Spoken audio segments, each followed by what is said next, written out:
tous, bienvenue dans notre nouveau rendez-vous des Facebook Live du CHU. Un Facebook Live aujourd'hui consacré à juin jaune pour prévenir des dangers du soleil pour la peau.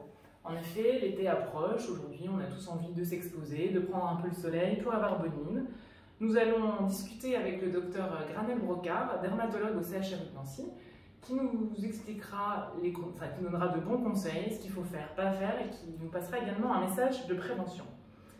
Alors aujourd'hui, le cancer de la peau, ça représente à peu près 80 000 cas détectés par an en France, et le nombre de nouveaux cas a plus que triplé en 30 ans. Il double aujourd'hui tous les 10 ans.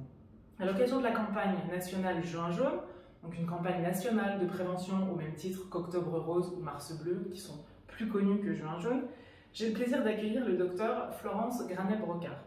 Docteur, bonjour, merci d'être avec nous. Merci. Vous êtes donc dermatologue au service de dermatologie du CHRU de Nancy, mais également coordinatrice adjointe à la Fédération de cancérologie du CHRU de Nancy.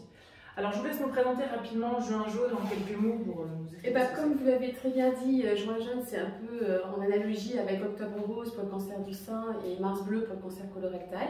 Donc les dermatologues ont voulu se positionner sur le mois de juin, qui est le mois de l'été, du soleil, et de parler bien sûr de la prévention solaire et du risque de cancer de la peau. Alors, les dangers du soleil, vous allez nous expliquer ce qu'ils sont. Pouvez-vous nous les rappeler? Est-ce que provoque une exposition trop fréquente ou trop forte au soleil? Absolument. Alors effectivement, le soleil c'est agréable, on ne va pas se le cacher, mais il faut l'utiliser avec prudence parce que l'ensoleillement entraîne des cancers de la peau.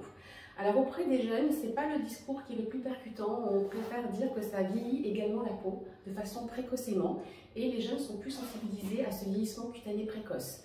Mais effectivement, la cancérogénèse, donc le développement des cancers, est complètement lié à l'exposition solaire. Alors on peut aborder peut-être déjà en disant qu'il y a les brûlures intenses que l'on peut prendre entre 0 et 19 ans, donc pendant la petite enfance, qui font le lit du cancer le plus grave qui est le mélanome.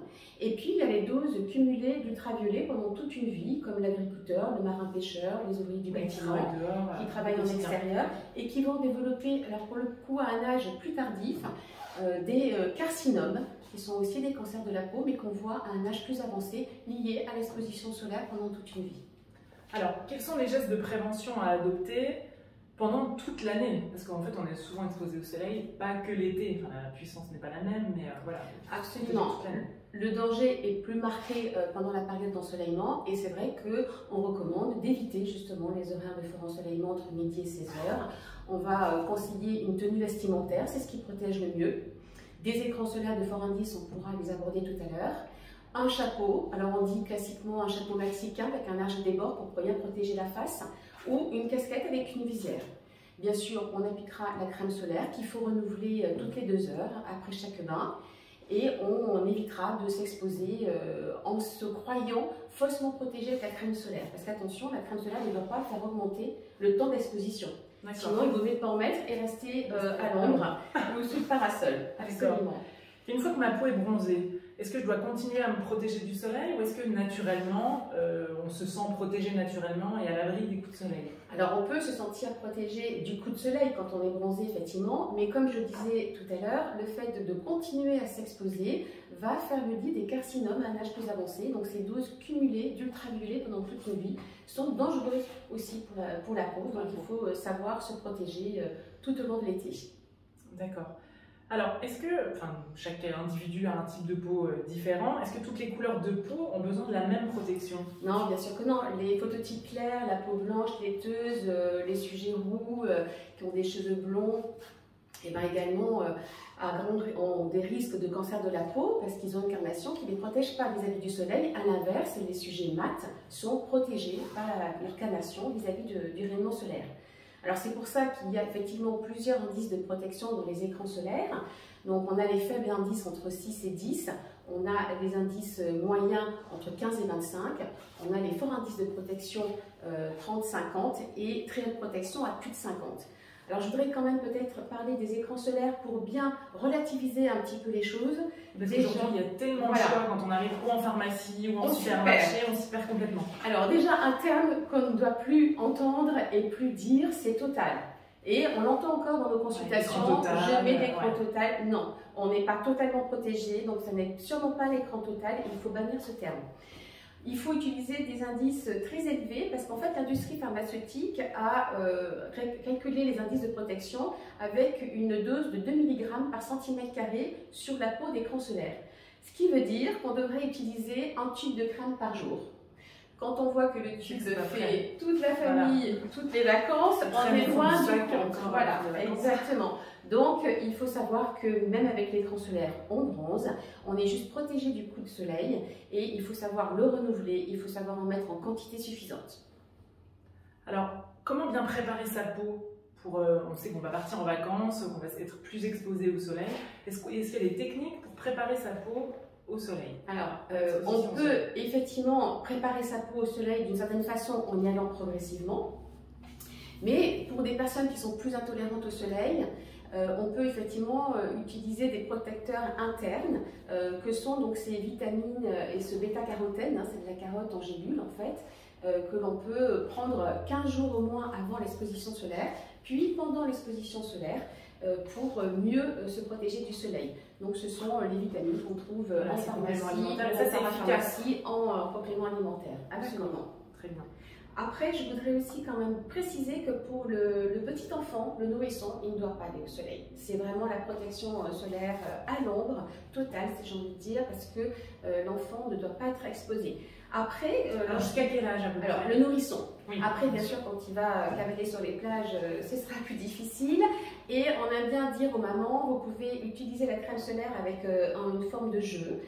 Donc, vous mettez des noisettes de crème en disant « je te fais devenir un dalmatien » avec des petites taches d'écran solaire partout. Et ensuite, je tourne comme un escargot. Et donc, l'enfant se prête au jeu, se laisse mettre la crème comme le dalmatien, se laisse faire des mouvements giratoires comme l'escargot. Et en fait, finalement, se laisse tartiner de crème solaire sans fuir. Pareil, toutes les 2 heures, on renouvelle. Toutes les 2 heures, après un chasse-bain plus élevé pour les enfants. Oui, 50 plus. Il y a des formes adaptées pour les enfants. Les produits ont bien progressé au niveau de la galénique. Il y a des brumes, il y a des gelées fondantes, il y a des sprays pour les hommes avec la crème qui colle. C'est pas la crème qui colle. Les sprays pour les parties pileuses, pour les hommes, c'est aussi plus confortable. Les gels également sont moins gras. Et pour les enfants, on voit depuis quelques années des t-shirts anti-UV. Alors je ne sais pas si c'est le terme commercial en tout cas. Est-ce que c'est les t-shirts anti-UV tout à fait sont recommandés pour les enfants en bas âge, tout à fait. D'accord. Alors justement, c'est quoi les UVA et les UVB et la différence? Les deux sont néfastes pour la peau. Les UVA sont plus traîtres parce qu'ils sont plus profonds, ils ont une longueur d'onde plus importante, donc ils vont un peu détruire les structures de la peau en profondeur et ce sont eux qui sont responsables du vieillissement cutané précoce. Les UVB, eux, ils sont responsables du coup de soleil, donc de la brûlure, donc eux on va les sentir davantage avec l'alerte thermite, sauf dans des situations où il y a du vent, où là on n'a plus la sensation de chaleur sur la peau, il faut s'en méfier, ou des situations aussi à risque avec la réverbération sur la neige, le sable, l'eau, et là c'est encore plus dangereux au niveau de l'imprégnation solaire. Alors si j'ai un coup de soleil, qu'est-ce que je fais? Comment je l'apaise ce coup de soleil? Alors déjà, ne plus retourner au soleil, hein, c'est du bon sens, bien évidemment. Et puis mettre des crèmes grasses, des crèmes apaisantes, cicatrisantes. Mais s'il y a vraiment une brûlure avec des flictènes, parfois ça peut justifier... Alors des bulles, pardon, des dépôts buleux. Et ça peut justifier d'aller consulter un dermatologue pour avoir parfois des crèmes à base de cortisone, à l'activité anti-inflammatoire pour apaiser cette peau enflammée. D'accord. On parle souvent de capital soleil. On dit que chaque individu a un capital soleil. Alors comment le connaître, comment savoir si je l'ai atteint et surtout le préserver, mon capital soleil? Bien sûr. Alors en fait, le capital solaire, c'est les doses d'UV qu'on peut accepter sans prendre de risque pour sa santé. Mais il est vrai que plus on est blond, yeux bleus, incapable à bronzer sans prendre beaucoup de soleil, moins on a un capital solaire et plus tôt il faudra se protéger. À partir du moment où on commence à avoir des effets indésirables comme des lésions de kératose, des lésions précancéreuses, là le capital solaire est consommé, ou des lésions pigmentées comme des taches solaires. Là encore, ça montre une imprégnation solaire et un capital solaire déjà trop consommé. D'accord. Alors, pour revenir, il y a quelques fausses idées qui circulent sur le bronzage, l'exposition. je veux bronzer vite, donc j'applique une huile sèche ou au contraire une graisse à traire, toutes ces choses qu'on voit dans les supermarchés. Surtout pas. Non, pas d'accélérateur de bronzage, hein. Bien sûr, on est contre, les dermatologues sont contre. Pas d'UV non plus en cabine, hein. On est contre aussi ces techniques-là. Est-ce qu'il vaut mieux faire des UV en cabine ou d'appliquer de l'autobronzant? Alors, les UV en cabine, nous ne pouvons pas les conseiller, absolument pas. Effectivement, les autobronzants, ce sont des couvreurs. Donc, c'est une façon d'avoir la peau un peu bronzée ou lors d'un mariage, lorsqu'on a une réception et qu'on veut paraître pas trop blanc.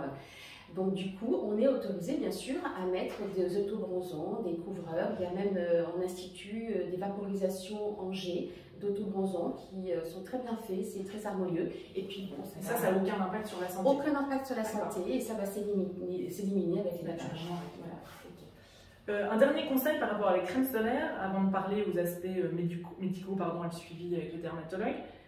Est-ce que je peux conserver ma crème solaire ouverte pour l'été suivant, s'il m'en reste un peu dans mon tube? Alors c'est une bonne question parce qu'effectivement il y a eu des études récentes qui ont montré que non, il ne faut pas conserver la crème solaire qui a été ouverte car les produits se décomposent et peuvent même être dangereux. Donc il faut absolument jeter un tube solaire qui a été ouvert dans l'année, qui ne pourra pas resservir pour l'été prochain.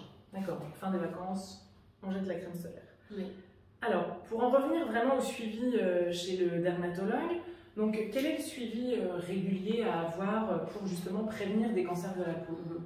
Alors bien sûr, quand on est à risque, hein, avec un phototype clair, on en a parlé, quand on a un grand nombre de grains de beauté ou quand on a dans sa famille des personnes qui ont déjà fait en particulier un mélanome et qu'on est plus à risque, il faut consulter en dermatologie au moins une fois par an. C'est un peu comme la visite au gynécologue, à l'ophtalmo, c'est de la prévention, c'est le suivi régulier.